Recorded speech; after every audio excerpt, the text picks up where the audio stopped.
Whether you're looking for a quiet table for two or hosting a large crew, Peacock Alley is the place to be in downtown Bismarck. And a proud sponsor of Plain Talk, North Dakota's #1 political podcast. I mean, we're trying to get people to actually listen to this podcast. This iconic grill and bar is where Bismarck history, delicious food, one-of-a-kind drinks, and big ideas come together. Peacock Alley, located on the corner of 5th and Main, downtown Bismarck. You're listening to Plain Talk, the voice of North Dakota politics. I'm your host, Rob Port. If I sound distracted, it's because I've been busy covering this story all morning. I'm joined by my co-host, Chad Oban. He's right of center, I'm left of center, both sides of the political spectrum. I think it's cathartic. I think it's a necessary and proper debate. I'm glad we're having it. And honestly, we have to do better. Okay, I don't know why I'm getting blamed for this, right?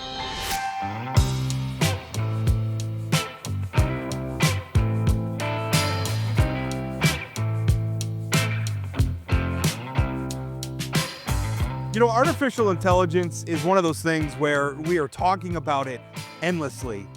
And it reminds me of social media of maybe a generation ago, where there's so much optimism, some of which is probably over the top. You know, it becomes almost utopian in its scope. And then there's the other side of the coin, where it's pessimism, where all of societal ills are going to be hung on it. And I think the truth is, as it so often is, probably in the middle of those two extremes, where AI is going to bring a lot of challenges with it, and maybe some bad things for our society. But on the other side, it's really going to revolutionize some things and really make a lot of lives easier. So here to talk with us about that is Representative Josh Christy. He has been he's now heading into a second legislative session, and he works with artificial intelligence in his day job. He's a consultant. He's a long background in obviously. I don't know. Tell us a little bit about your background, Josh. Let's start there. Yeah, I appreciate. Thanks for having me on, Rob and Chad. My first full-time job, I would say, past a paper route, was working for the school district when I was 14. I went and reformatted computers in the summer and pulled power and fiber for computer labs. So that's been the last 30 years of my life has been in technology to some sort. So this is definitely a passion project for me. So, and you do consulting, you work with AI now in your day job, correct? Yes, I do. So tell us, you have sort of a raft of ideas or a raft of plans, bill drafts. We're heading into a legislative session. And as I looked at, you sent us kind of a review. Maybe you generated this with AI. I don't know. But you sent us kind of a summary of what you were looking at. And it's a little bit of a mixed bag. I mean, some of it is, hey, let's develop the economic infrastructure or the policies needed to foster North Dakota as a place where AI can thrive. In particular, you're looking at like data centers and maybe using excess gas that the oil industry is producing in Western North Dakota to power data centers, which I think is really interesting. But also you're talking about guardrails too, because this is a new thing, and how do we incorporate this? So, I mean, as we're heading into a legislative session, I think AI is going to be a big debate. What are your priorities? I mean, what are you looking at? What do you hope to accomplish this session? Yeah, no, I appreciate that. As you guys know, we get kind of one bite at the apple every 2 years here. And 2 years ago, generative AI was not something anyone was talking about. And now we've got ChatGPT and Bard and Copilot and, insert every other tool you've ever heard of has some AI component to it. So I want to make sure that we are pushing policy and funding bills so that we are attractive to industry. But there's also some guardrails there that, we're working with the AG's office on, the Attorney General's office on, and making sure that we put the right boundaries in place, because with with any sort of technology, there's the good, the bad, the ugly, and we just want to make sure that what we're doing is set up in the right way. And been having a lot of really, really good conversations with government and industry over the last 6 months. Um, and yeah, just trying to drive this forward because I do see this as being something that we need to advance within the state. Josh, thanks for coming on to talk about this. I got to be honest, I read your white paper, and as somebody who doesn't understand AI and who often glosses over when people start talking about I read it and I couldn't follow a lot of what was going on. And I don't say that because the way I approach AI is it's so big, it's so complicated, it's a little scary. And I'm only 48. I'm not that old, even though I sound like I'm probably pretty old here. Can you like the listeners of this thing, should they be scared of AI? What does AI look like in the future? Why are these bills important to just the average voter that's out there listening, or the average Chad Oban who's participating in this conversation? Like, just can you dumb it down for what we should be concerned about, what we're trying to accomplish? Yeah, and I apologize for that. I feel like I'm trying to do human speak, and sometimes us technologists get so high level that it. Josh, I don't think this is about you. I think this is more about me, if we're being honest. Your paper is fine. Okay. uh, um, yes. So John Connor is not coming back as the Terminator and gonna get us. Um, AI is an interesting topic when we start thinking about it. And the way I like to look at it is um, think Google and the search engines in 2000, 2002, when this is really a tool that can help us advance what we're doing and stop doing $10 an hour work and start doing $100 an hour work from a workforce standpoint. Um, I know for a couple guys that write for a living, it might be a little unnerving to see all these tools coming out, but I really truly believe that AI allows us to move the ball forward, and it's it's something that, like I said before, there's the good, the bad, and the ugly, and we need to make sure that we're putting those guardrails around um, when people use technology. So one of the bills that I've worked with the Attorney General's office on is around what's called generative AI, and that's to generate content, images, things of that nature. And what we were told in interim committee was that people are using this to essentially generate images of children in compromising situations. So we've got a bill that allows that to be prosecutive um, with basically as if you would have taken a photo. So we want to make sure that we're addressing that side of things, but we also want to make it, North Dakota's got a very good regulatory environment and energy environment to attract these data centers for AI as well. So there's definitely two sides of the coin, and we want to be cognizant of both. There are two sides of the coin, and I want to get into some of your ideas for sort of the economic development. How can North Dakota get in on this burgeoning industry? But since we're talking guardrails, obviously, as somebody who does write for a living, when the search engines came along, it was great because Google basically there were all these people like me at the time. I was a blogger, and we're putting content on the internet, and Google helped people find us, and that was great.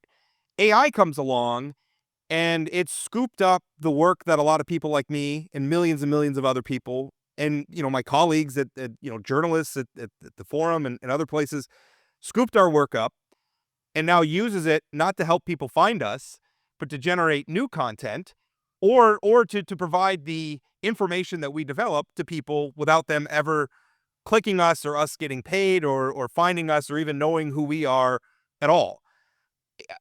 How do we I mean, that seems to me that seems fundamentally unethical and wrong, and it just kind of seems like it's happened and everybody's shrugging their shoulders and we're just going to move on with it and forget about the fact that there was highway robbery that happened here. I can definitely see that from your position, Rob.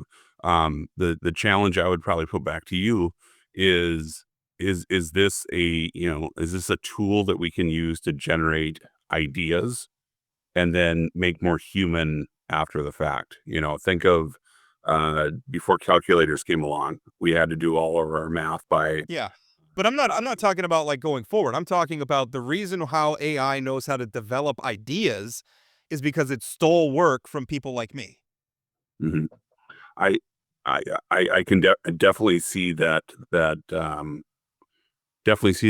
angle and that opinion.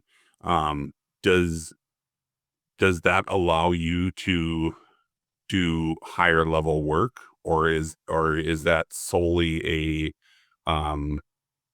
like, as you said, kind of a theft or a um uh, pushing you out of a job? I don't know. I mean, I will say I use AI. We use AI to produce this show. We Mm. run the audio through and it fixes background noises and everything. It's great. I use AI at times to data analyze large spreadsheets. It was actually very handy coming through the election season when I was getting FEC filings that had thousands and thousands of pages. It helped me analyze it. Now, of course, I went back and double checked anything that I eventually used. But in terms of like analyzing stuff like that, I think it's a fantastic tool. I guess what concerns me, and maybe that's my question, is in terms of public policy in North Dakota, is there anything we can do to protect people who are generating content that is then being used for AI models for AI companies to monetize and profit from?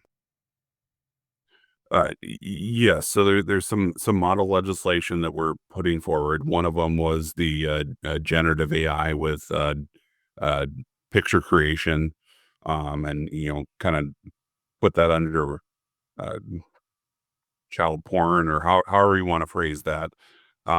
There's also the opportunity from, think of name and image and likeness from the sports side of things, that we can put some stuff in place that talks about, if you're a public figure, somebody can't use. There's video tools out there that you can go record yourself for 3 minutes, and all of a sudden you can feed it a script, and it can have me read the Declaration of Independence, and it looks just like we're on camera right now. So there's things that we want to be able to put in place to say, you know what, I can't pretend to be Chad or Rob in a video, in a uh, campaign video, or representing your company or anything of that nature. So there's definitely some guardrails that we can put in there that really help frame in um some boundaries, because we don't know where AI is going to go over the next 2 years here. It Like I said, it is kind of the Wild West, and we didn't know about this 2 years ago, and who knows 2 years in the future where we're going to be, and who's going to be at the state level here in North Dakota. So Josh, I think about AI in terms of schools quite a bit, and teachers are trying to figure out how do you integrate AI into school, right? I mean, it reminds me of you just said the calculator. I mean, you remember, all of us probably, oh, you're using the calculator, you're cheating. I don't remember the last time I didn't use a calculator. Internet, all these different things. So how do you make sure that as students are using AI, that they're not losing some of those other skills that we want them to have. And how do we not demonize kids that are using AI? I will tell you, I'm on a board that looked at scholarship applications, and a couple were thrown out because board members are like, oh, they used AI to produce this application. I'm not sure we should be demonizing those kids for using this tool. Like, how do you how do you integrate this new technology into teaching the kids? I think there's kind of two parts to that. One is we need to put some policy in so that there are some regulations so that teachers, students aren't putting um, what's called FERPA or HIPAA or these private information into these tools, assuming that it's safe to do. The last thing I want is for a teacher to get reprimanded or fired, because they're working on a school assignment and they want to leverage technology. And we have no guardrails to do that right now. So I think that's one piece. The more to your point, the way to look at it, in my opinion, is this is a tool. You need to critically think about the question you're asking. It's very similar to you're typing something into Google and you're getting back a result. And so you need to be able to know what it is you're asking, what you're looking for. From an educational standpoint, that's not my wheelhouse. Right. Yeah. Yeah. But I do think that at the end of the day, it's a critical thought process that the student, the teacher, whoever it is that is putting in information is looking for a result from something or an answer to something. And so I think that critical thinking aspect is really the key piece of it. How do we and I guess one last question on the guardrail. The other thing that I'm thinking of is we're living in an era where social media, the internet has enabled a lot of people to kind of live in their own version of reality. And I don't know, it's certainly not unique to any one ideology. I think it's across the spectrum, but there's a lot of people out there who believe things that are fundamentally untrue. And so if AI comes along and now we can create a video of our governor and make it look like he's saying just about anything that we want him to say, how is that not bad for society where we can, obviously maybe that's some of the guardrails you're talking. I mean, you're already talking about legislation where we can't do that. And I guess the AI companies, the models themselves, because they're so expensive to operate, you've got to have, that becomes a choke point where we can regulate them. But I mean, we're living in an era. I mean, it feels like we're going to be playing whack-a-mole, trying to find people using this and abusing it in ways, to mislead the public and manipulate them. And we've seen that with social media, with foreign adversaries and everyone trying to manipulate elections already. So it definitely is a thing. And a lot of the services that you sign up for, so the video tool I was talking about, they have to show your ID and then record yourself. So they're trying to I think industry is trying to make sure that it is who you say you are. But the underlying technology, there's open source software projects out there that you can download, and if you're technology versed, you can go create these own things yourself with very little effort. So that is out there. That is something that we need to put in place either at the state or the federal level to say, this is not okay to do. And I think this is just another advancement in the technology world of another challenge we're going to have to face. But we don't want to take it too far to limit, like you said, the marketing efforts of your podcast. Like there's a balancing act between those two.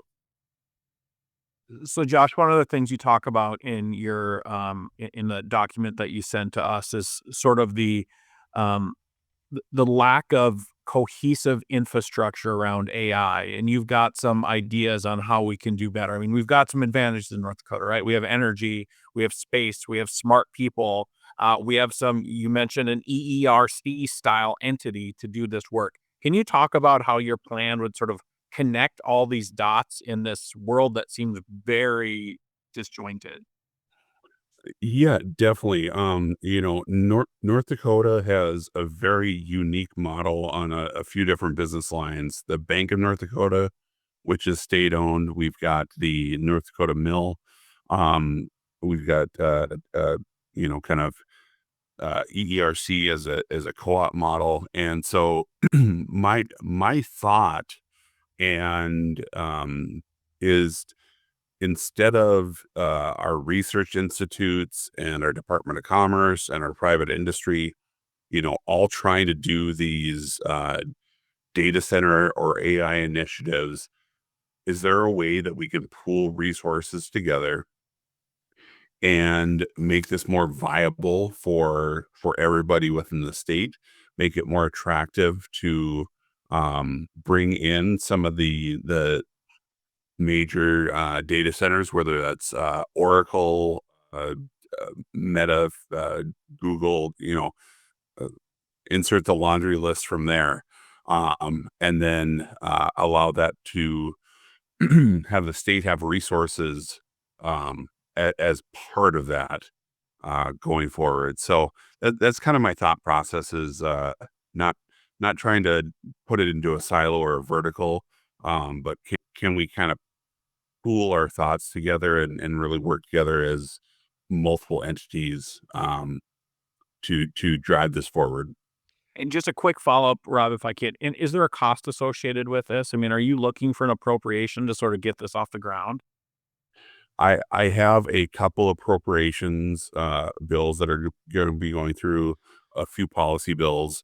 The appropriations would be for something that in our industry is called compute credits, which, think of it as just computing resources. So being able to create a lift style fund that we can put a board in front of, and be able to grant those funds out to attract better deal flow through commerce, and then also grant those resources back out to research institutes or whatever the panel or the board uh, deems necessary. Within that, there are some funds that are wrapped up in agency budgets right now as well. The way I look at AI is, we have kind of two sides of it. We have creation of AI, which is, think of Chat GPT. That got created by Greg Brockman and Sam Altman and a series of really, really smart people. And then we have consumption. So that would be people that are using Chat GPT. So there's a lot of agency budgets that currently have um, uh, access to the Microsoft AI platform, that are getting wrapped up into budgets as well. So there's a complex series of uh, AI pieces that are getting wrapped up into either appropriations or policy budgets. By the way, we should point out one of ChatGPT's founders, Greg Brockman, resident of or from Thompson, North Dakota, went to Red River High School. So, um, one thing that really caught my eye too was because I think I'm always interested when we could kind of use or use North Dakota's, well, what do you want to call them, legacy industries, traditional industries, and use them to sort of power our way, or as an advantage to get in to emerging industries. And so one thing you were talking about was using North Dakota's natural gas. We have tons of it. So much of it, sometimes we burn it off as a waste byproduct of oil production, which is not great. And it's something that we've been working on and trying to address. So one of the things you're talking about is using some of that to power data centers, because that's one of the, I don't know what you want to call them, bottlenecks for data centers, is that they consume a ton of power. Now, we've already seen a push for data centers in North Dakota. There's been some public pushback because some of them Maybe I'm thinking particularly one in Williston. Maybe you could say hasn't been such a great neighbor at times, but that seems like an opportunity for North Dakota. Um, we've already been pushing it, and I think it's unfortunate that sometimes they've been pushed under the banner of cryptocurrency and not AI or some of the other applications that data centers can be used for. I think that was a mistake. But talk about that a little bit, because data centers does to me, again, not an expert in this field at all, but that's something that seems like it would make a lot of sense for North Dakota if we could get some of those here. Yeah, absolutely. So there's a lot of the crypto mining facilities that are our good partners. There's certainly ones that would come in and try to do a money grab as well. I think just with any industry. But based on my research, North Dakota flares about 24% of all the natural gas in the U.S. And that's millions and millions of dollars that's just going up into the air. So how do we capture that? The trying to get a pipeline. I'm located here in Fargo. Um, to get a pipeline from the western part of the state to the eastern part of the state has proven challenging at best. So can we put some data centers out where they're flaring the gas and recapture that energy that's just going into the sky? We've got a really good data center project that's going into Ellendale, North Dakota, and they are using baseline energy from the state in terms of uh, coal, natural gas, what the utility partners provide, and then they are using wind energy on top of that. And so they're also building a whole bunch of amenities around the community that have been really, really great. So that's my hope, is that we can attract more of these partners that really want to invest in the communities they're going into, and make a strong case. How do we do that legislatively? The biggest thing, what I've been told from industry right now, is we have one of the best power utilization rates in the nation. So they are looking for us right now. Um, I originally thought there's the concept of green electrons and black electrons, which means renewable energy versus traditional energy. And I originally had made the assumption that we had to go green to attract them. But what industry has been telling me is that they are looking for the best economic and business opportunities they have. So it feels like they are coming here no matter what. It's not a quick turnaround. Like these data centers take some time to get built. When I'm sorry, just real quick on your black versus green. I mean, sometimes that's a black and white. That's a very simplistic way of looking at it. I would argue it's a green initiative if you can build a data center that's capturing natural gas that's currently being flared. That, to me, that's green. Isn't it much better to use it for something productive? And now you've created a new customer for industries for a product that we're already producing. You've created a new customer for it. We're not wasting it anymore. It's getting used, and we brought in a new industry. 100%, absolutely.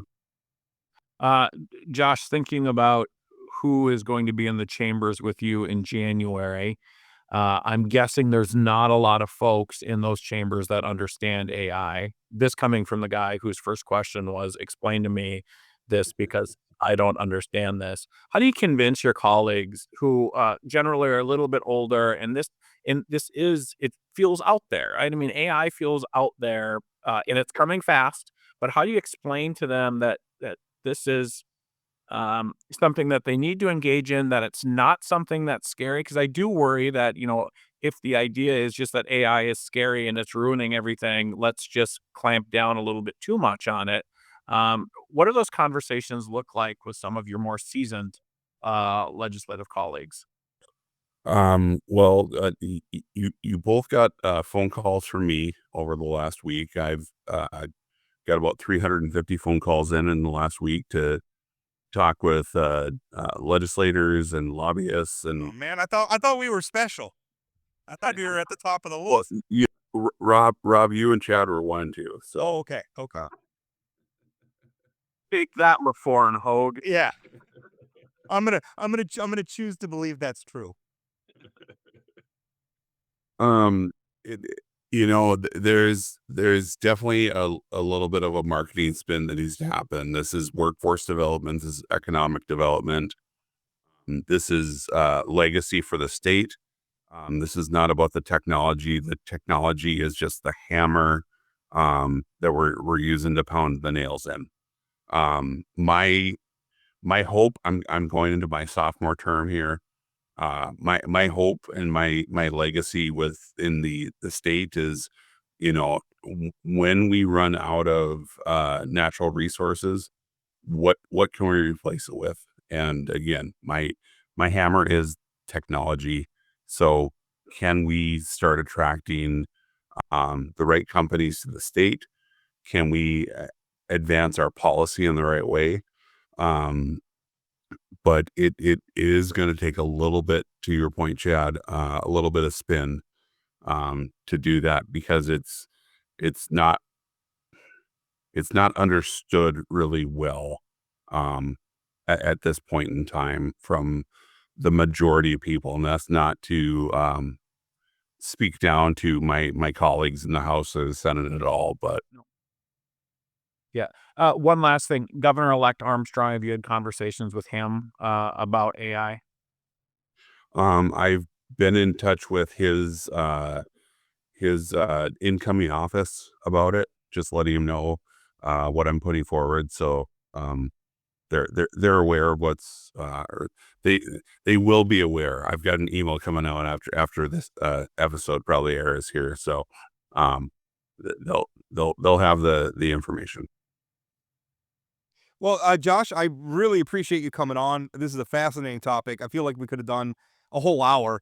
And in fact, I'm looking forward once, we get some bills filed, and once, the legislative session gets going, I'm sure we're going to have you on again to talk about this, because I think it's important. I think it's important. I think the guardrails part of it is important, because, we need to, there's things we need to protect. Those things, I mean, the, stuff about generating images of celebrities and using them, basically stealing from them by using them in ways that they're not approving, creating images of children for disgusting purposes. That stuff's low-hanging fruit. There's probably some more complicated areas, but then also the other side. How can North Dakota be a part of this? How can we attract? How can we make this work with our traditional industries and benefit North Dakotans? It's a great debate to have. Good stuff. Thank you for coming on.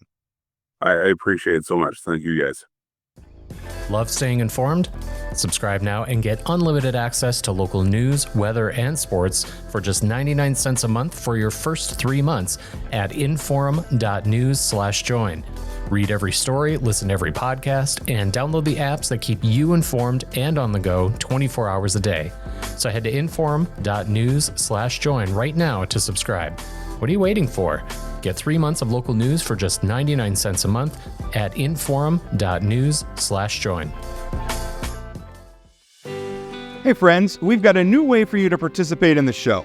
You can now call us or text us with your questions, comments, or anything you want us to discuss on Plain Talk. Just give us a call or shoot us a text message at 701-587-3141. That's 701-587-3141. It's super easy. Leave your message, tell us your name and where you're from, and we might feature it on an upcoming episode. Thanks for listening to Plain Talk. Now let's get back to today's episode. The AI conversation is a tough one, and I really appreciate Josh coming on. That was a great interview. I'm really glad that we have somebody like him elected to the legislature, too, who has real practical knowledge about this issue area. I mean, that's one of the benefits of having a citizen legislature. is you don't have a professional politician in there. You have somebody who is working with this in real time, who can come in and put ideas on the table, help educate some of his colleagues about it, and hopefully craft what is good policy. And I want to make it clear, I'm not as antagonistic towards AI as I sounded during there. I do think that there are some problems with the way that they built the models. During the break, I called it, AI sort of original sin, where they have stolen from people. And there needs to be a reckoning for that at some point. I don't know if there will be, but Yeah, and as I said during the break, I mean, I read the document he sent us, and I felt completely lost. I felt lost during much of that conversation. I know this stuff is important, but I've spent the last several years, every time AI has come up, just sort of being like, oh, that's like, I can't wrap my head around it. Like, I don't, like, it's just so much. In like, in his point, 2 years ago, we didn't know about most of this stuff. 2 years from now, we don't know what it's going to be. How do you legislate? How do you put guide rails on something that is moving so damn fast? And so it's important. It's a lot, man. It's hard to wrap your head around. well, and we're starting to see already where it intersects with. I mean, don't forget when Kelly Armstrong's campaign back during the primary put out a website where they linked to an AI generated article about Tammy Miller, or one from a Hong Kong based quote unquote news service that just scrapes reporting from other sources and regurgitates it, and then he linked to it. And in fact, that became a minor issue during the primary campaign. And even those text messages that got sent out that included a video of now I don't know if AI was used to generate those, but you could see where you could use AI to maybe make Julie Fedorchak, because the text in question, what it did is it used a selectively edited video to make it sound like Julie Fedorchak was withdrawing from the race. What happens if you send out a text and it's a video making it look like Julie Fedorchak is saying that she's resigning or admitting to doing something heinous or something like that, that just completely bamboozles voters? I mean, we're susceptible to this stuff right now.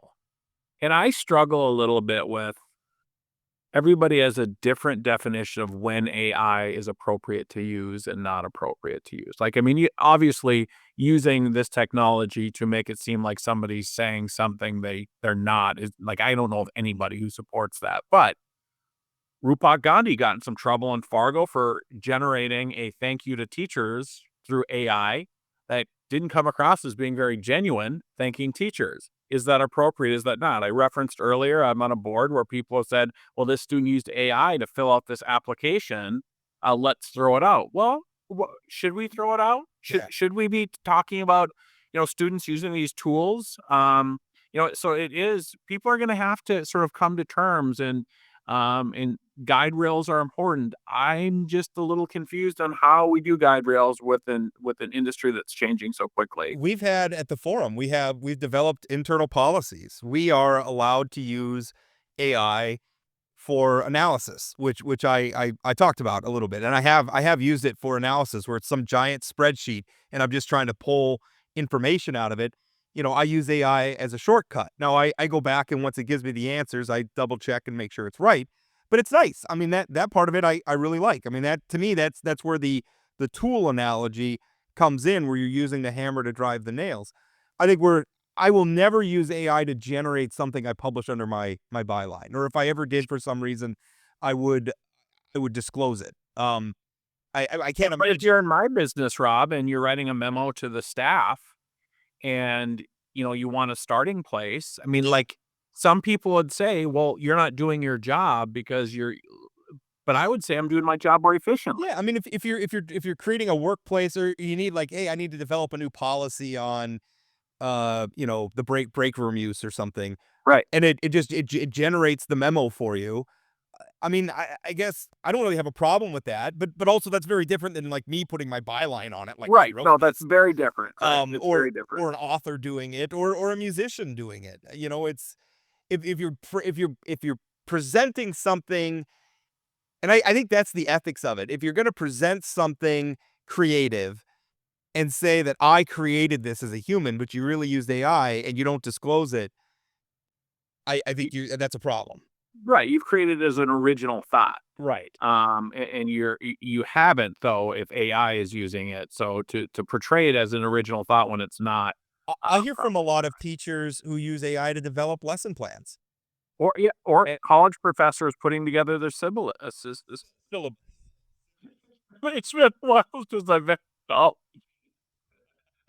symbolism. That was fun. That's something else. We don't want to Google that. I don't know if that's something else or not.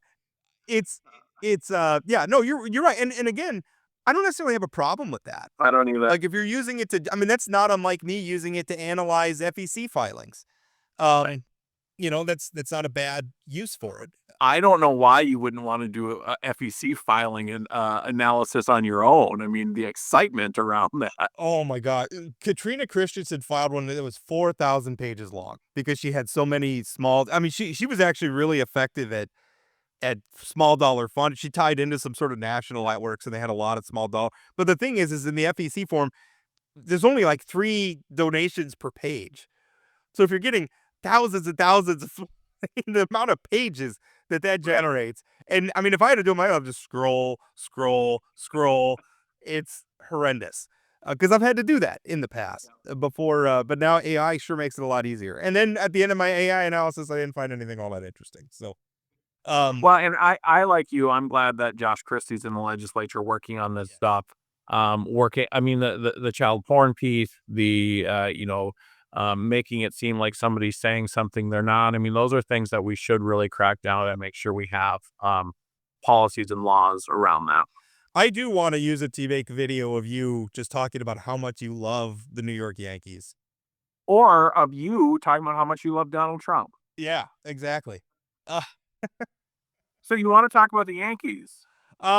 We could talk briefly. We didn't get Juan Soto, which was hard. I love it now where I'm reading all these Yankee fans who are like, oh, we didn't want him anyway. They overpaid.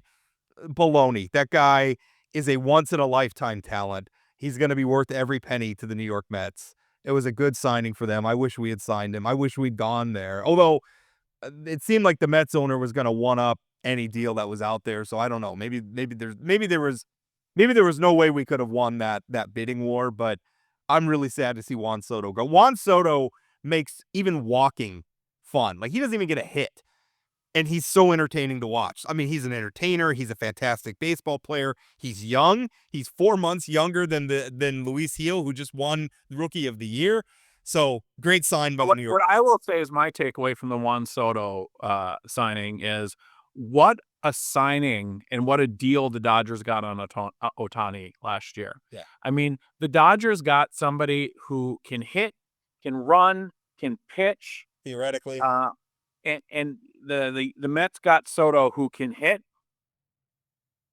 Yeah. That's the end of the list. The end of the list. His having watched him in right field in Yankee Stadium, he's not a defensive specialist by any stretch, but I heard a lot of people dogging his defense. He was fine in right field. So I don't know. He's a great player and he's a great entertainer and he's a great sign by the Mets. And so was Ohtani. They're both superb players. Anyway, Rob, I just hope your gritty little small market team, the Yankees, can compete this year. I just maybe to learn how to catch fly balls in the playoffs this year. Maybe run the bases. I am regretting opening the conversation up to this because you're making me a little angry now. Hey, let's talk about Splunk. Okay, so let's talk about Mark Splonskowski. I wrote a page today. It was kind of riffing on the idea of democracy. Like we like to talk about democracy as this unvarnished good, and it supposes that if the voters approve something, then it must be a good thing, which I think is wrong. The voters often vote for bad leaders. The voters often vote for stupid things. Democracy is. I actually let off, and I don't love democracy so much as I hate the alternatives. And I think actually, if you look at the design of the American Republic, it was designed in many ways to try to protect us from the whims of democracy and put in place some institutional protections, which I think are generally a good thing. But what we're talking about, I guess what I used to illustrate this point are two situations where you had in Dickinson, the city of Dickinson, an effort to recall a local official because supposedly he didn't take the oath of office correctly. It's Jason Friedrich. Meanwhile, in Burleigh County, you have a county auditor who filed a lawsuit trying to undermine North Dakota's election laws by invalidating mailed-in ballots postmarked on Election Day. That was thrown out of court by a federal court. He alienated, shortly before, just weeks before the election, alienated one of his office top election workers. And what was revealed by my reporting and others during that is that he had not been attending statewide meetings held by the Secretary of State's office. I believe statewide mandated trainings. No, he did. There was only one meeting that's mandated. He did attend the mandated meeting. That was mandated by law, but he didn't attend very many of the other ones. And then we also found out that his lackadaisical handling of county funds has cost his county significant amounts of revenue. Now, if you think about it, like counties often have, millions of dollars for various reasons. That money can often be, if they can put it in a CD or they can do other, put it in a treasury bond, can generate its own revenue. And so the way that money is handled is important. And just by leaving the money in like a cash account as opposed to buying treasury bonds cost Burleigh County hundreds of thousands of dollars. That's low-hanging fruit. Putting money in a treasury bond, that's not a hard decision. You just have to make the decision. The county auditor is in charge of that. And so to me, I drew a contrast between the two situations where you have this person in Burleigh County, who, by the way, may have violated the Hatch Act. Although I think the Hatch Act is a very weird part of law. But the fact that he was spending, whether or not it redounds to a crime, he was spending taxpayer time when he's on the job, texting people, sending out political messages to defeat a Burleigh County commissioner. Yeah, and if he's found to have violated the Hatch Act, the punishment for that is his employer is fined a chunk of money, which is the Burleigh County taxpayers. Splonskowski still gets paid. And so if this goes through and the Burleigh County is fined for Mark Splonskowski breaking the Hatch Act, he has no skin in the game, but the taxpayers will lose out on funding from the federal government. This is basic competence. And this guy is lacking basic competence. But your point is that guy's not getting recalled, but the poor city commissioner over in Dickinson, who I'm assuming was not the one who determined how and when he takes the oath of office, is getting recalled. The idea, no, I don't know. Was there maybe a technical problem with the way he was sworn in? There is state law governing this. But the thing is, he did take the oath.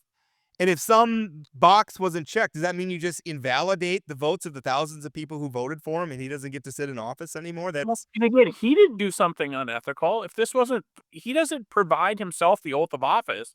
If something wasn't done properly, recall the person who was supposed to do the oath of office.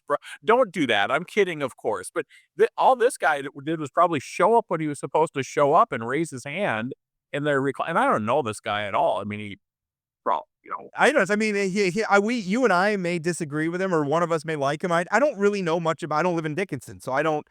By all accounts, I think he's doing an okay job. He's probably votes he's cast that I don't like and votes that he does, but I don't live in Dickinson, so I don't really have a dog in that fight. My larger point, though, is that whether or not a democracy works, democracy is just a tool. Maybe if we could sort of attach it to the conversation we had about AI, it's just a tool.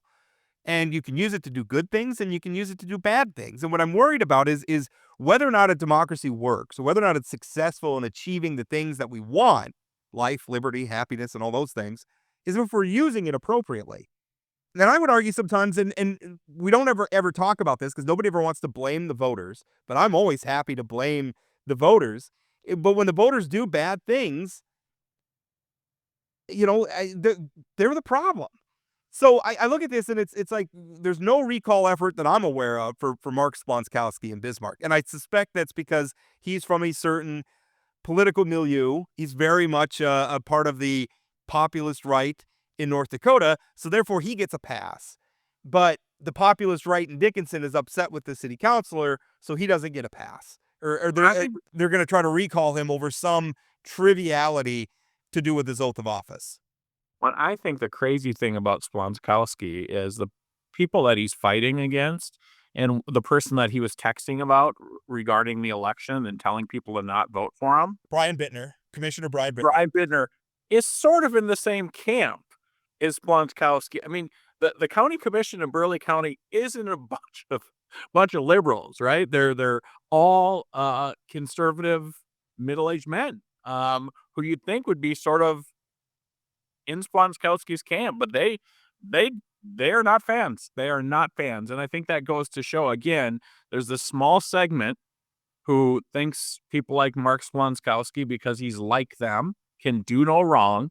And anybody who's sort of watching this, who doesn't have those blinders on, knows that there's a competence issue here. Well, and he promotes the election conspiracy theories. I mean, the group that he filed the lawsuit with against the state are, election deniers, right? I mean, they're the people who are promoting the idea that Donald Trump won the 2020 election, which he did not. He definitely won the 2024 election. He did not win the 2020 election, but again, that's that faction is you're either with them or you're against them, and it's almost not even really about ideology. It's about if you're you got to be with them culturally.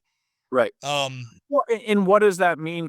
Like, you got to be in the same club, right? It's a weird club. I don't think it's a club I'd want to be in, but I mean, the Beckers, the Splonskowskis, this sort of ilk, like their followers, like, they don't think those people can do anything wrong, right? On one hand, Becker can do X, Y, and Z. Like Becker with the Fedor check text messages. Anybody, again, with any amount of common sense would say the people who did this, we don't know who did this. We don't know if it's Becker's camp or if his people, but the text messages benefited Rick Becker. Or tried to benefit him, yeah. Yeah. Fortunately, he lost. But nobody from like the Becker world was like, hey, that's wrong. Yeah. We shouldn't do that. But it's, see, and I justify the means for some reason with this group. And I think that's a good segue into our next topic, which is some of what's happening at the national level, where, again, it's like if somebody does something and it's for a reason that I agree with, or if it's done by somebody that I like, it's okay. And I'm talking about this Luigi Mangione, who allegedly, and he'll have his day in court, although you couldn't tell from the news media that this guy's innocent until proven guilty. But he's been arrested for the crime, and he'll have his day in court to prove it. But he is alleged to have gunned down a health insurance industry CEO in Manhattan, and he's being treated like he's John Dillinger or Bonnie and Clyde. Which by the way is interesting, because if you look at the way those people were championed, they were also from a very populist age where massive amounts of the public were convinced that they weren't getting a fair deal. So here are these people out there, and they're murdering the people, the bank executives, or they're robbing the banks or whatever that they feel are wronging people. And it's the same thing. People are upset about the healthcare issue and the health insurance issue. Therefore, suddenly gunning the number of people, Chad, I have seen on social media who have progressive in their bios, who are now at the very least sympathetic, if not outright enthusiastic, about somebody getting gunned down in the streets, has been shocking. Well, yes. I mean, here's the deal. Health insurance sucks. Does that mean we start killing people? Do we start shooting people? Do we start, applauding somebody who does this? No. I mean, you can't just respond to somebody you feel like's wronged you or wronged society in some way by shooting them. And, you're hearing all these horror stories about United Healthcare. Great. Let's fix the health insurance system. Let's not gun down the CEO, because guess what? Who's ever the next CEO is probably going to do the same stuff that this guy did, that you're not happy with. I mean, it's ridiculous. It is jarring, though, that we could see, everybody watched this. I mean, you could see this. You could see the video, and people are still like, yep, that's okay. That guy was a prick. Or he did things that, that weren't bad. It's great, but it's no different than when Trump got shot. and there were some people on the left saying, "Oh, I wish the guy was a better shot." Those kind of It's things. disgusting. That's not how we do things here. And on the right, I remember a lot of people. I mean, the riots where you're talking about Black Lives Matter riots, and there was a lot of people on the left who were looking at them and like, oh, it's justified that we're burning down these houses and hurting people, burning down buildings and burning down police stations and everything else. That's justified because I'm also upset about the cause. And then, a lot of people on the right condemning it, and then you get to January 6th and it flip-flops. And suddenly there's a lot of people who are okay, a lot of people on the right who are okay with attacking Congress on January 6th, and a lot of people on the left condemning it. And the thing is, you have to be consistent about these things.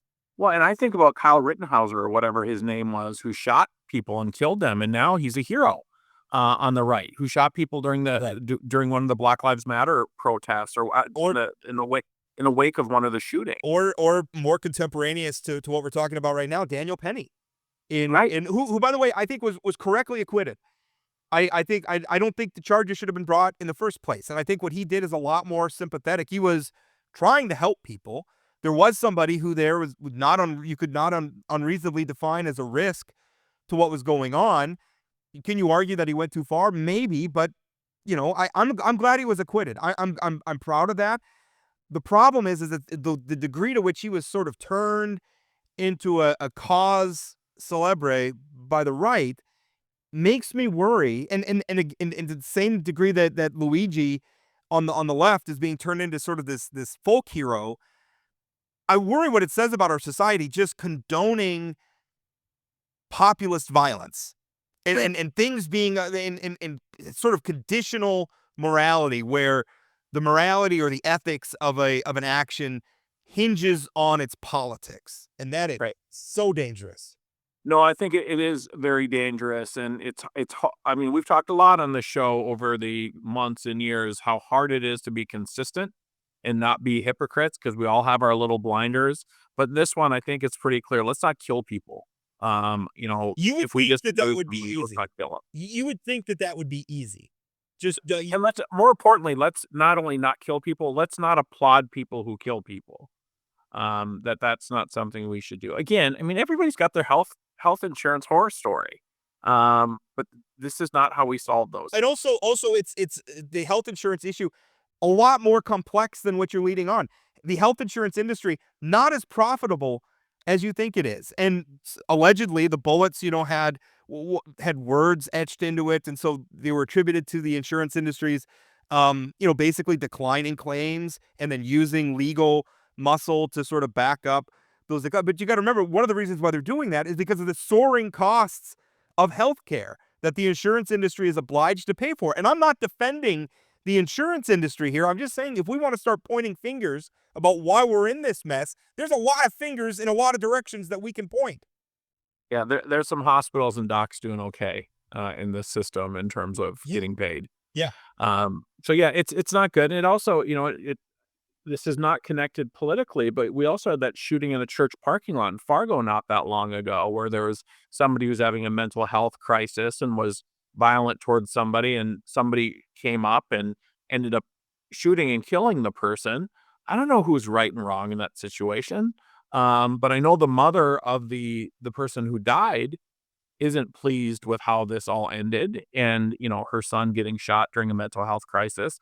We just need to. But again, it's a terrible situation, because on the other hand, at what point are you allowed to defend yourself? I mean, if you all of a sudden find yourself in a situation and someone's coming at you and attacking to you, where's the line? It's not easy. And a lot of times we like to comment on these things like they are easy, and they're not. They're not. I'm glad I wasn't in that situation. I hope I'm never in that situation. I don't want anybody to die. But the real issue, zooming out, is, again, we have to grapple with these ethical and moral questions from a place of consistency. And it cannot hinge on your politics. It cannot hinge on your politics. The facts of the situation, absolutely. There's always extenuating circumstances to all of these situations, but it has to be about consistency, and it's not. And that's really, really scary to me, because I'm worried about if we're in a place where both all the various political factions start believing that the ends justify the means, we're in a bad place. We're in a bad place on an individual basis, like these two incidences you're talking about here. But then January 6th, my team didn't win, so we're gonna burn down the Capitol. Like, Black Lives Matter. We're really upset about policing, so we're going to burn down police stations or burn down businesses. Dakota Access Pipeline. We're upset about this pipeline and the process that led up to it, so we're gonna set fire to cars and violently protest for months on end. There's a point at which the ends don't justify the means. And the thing is, you can say, I believe that they're right on the issue, but that cannot redound to now I'm okay with violence. yeah, what frustrates me about the DAPL protests, though, is I do think there are a lot of people that were there doing it right, doing it peacefully. And then you've got this segment that maybe exploded it into doing some of the stuff you're talking about. That segment was very high profile and got a lot of support from some very high profile people. And I think I hear what you're saying. Yeah. I think that with these high profile sort of protests, Black Lives Matter, DAPL, it's hard to do it the right way if it's going to be co-opted by people who want to do it the wrong way. I remember once upon a time, I organized Tea Party protests in North Dakota. We couldn't necessarily control everyone who showed up. And so a lot of times somebody would take a picture of somebody who had a sign that said something that I don't agree with, or was doing something or behaving in a way that I don't agree with. And then the whole movement got tarred with it. I understand that. And the same happened to lots of people in the Black Lives Matter movement. I would argue most of them were peaceful. And whether I agree with their issues or not, I agreed with them on the problem. Maybe we disagree about the solutions. But the problem is the people get the attention of the ones who are burning things down. And the problem is on the outside of it, we have to be consistent. All right, we've done enough there. We're going to put a pin in it, and we're going to talk about what's coming up on Friday. And now why am I blanking on who we have scheduled? Oh, Representative Austin Shower on about the North Dakota Insurance Reserve Fund, which I promise you is going to be a much more interesting interview than it sounds like, because this organization has been behaving in a way that is uncouth. Listen, they make all government look bad. Okay, they do. It's really bad. Representative Shower, at a meeting of the Legislative Audit and Fiscal Review Committee, called what they were doing nearly criminal. So that we're going to find out what he means by that. That's coming up on Friday. Thank you so much for listening. As always, we'll talk again. That's it for today on Plain Talk, the voice of North Dakota politics. Plain Talk is a production of Forum Communications Company. Got a question, comment, or suggestion? Leave us a voicemail or send us a text message at 701-587-3141. That's 701-587-3141. If you haven't subscribed to Plain Talk yet, you can find us on YouTube or your favorite podcast platform like Spotify or Apple Podcasts. For those of you who are already hooked, give us a rating or review. And don't forget to share or tell a friend. Special thanks to my co-host Chad Oban, and from myself and everyone at Plain Talk, thanks for listening.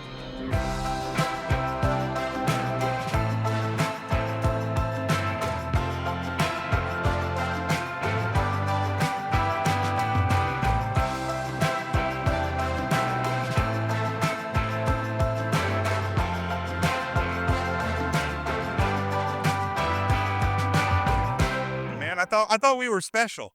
I'm gonna choose to believe that's true.